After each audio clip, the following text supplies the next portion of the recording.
गुआ घीर कमाल आज आपण निकट रखापी चाहिए शेष प्रसंग टीवी स्क्रीन को आने अनुरोध करेंगे। गुआ घी कर संपूर्ण सुस्थ जो माने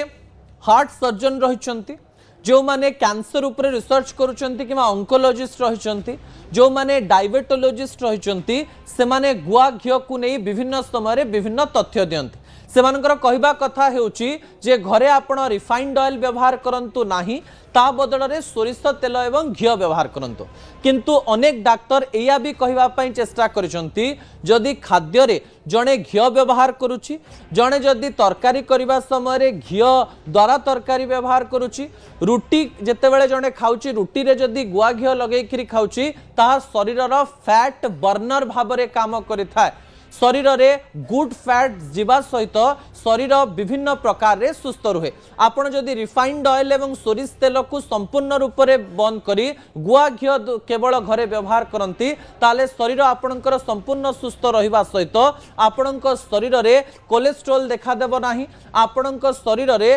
सबुठारु बड़ कथा हेउची डायबिटीज कहतु मधुमेह कहतु कि शरीर रे जो थकापण थाए ताहा कहतु कि शरीर इम्यूनोलॉजी सहित संपर्कित कौन समस्या देखा देव नाही किंतु घीर व्यवहार मात्राधिक रहिले ताहा शरीर को प्रभावित करिवो। जणे जदि घी व्यवहार कथा कहूची सी जदि पुड़ा पुड़ा घी खाइले ताहा शरीर को प्रभाव पकेइबो किंतु मिनिमम अमाउंट रो घी आपणक शरीर को सुस्थ रखिबो बोली अनेक डाक्टर कहबा पई चेष्टा करिसंती। दर्शक बंधु असल कथा को इठी रखुची आसंता काली राति 8 रे आपणक सहित पुणी देखा हेबो। नमस्कार।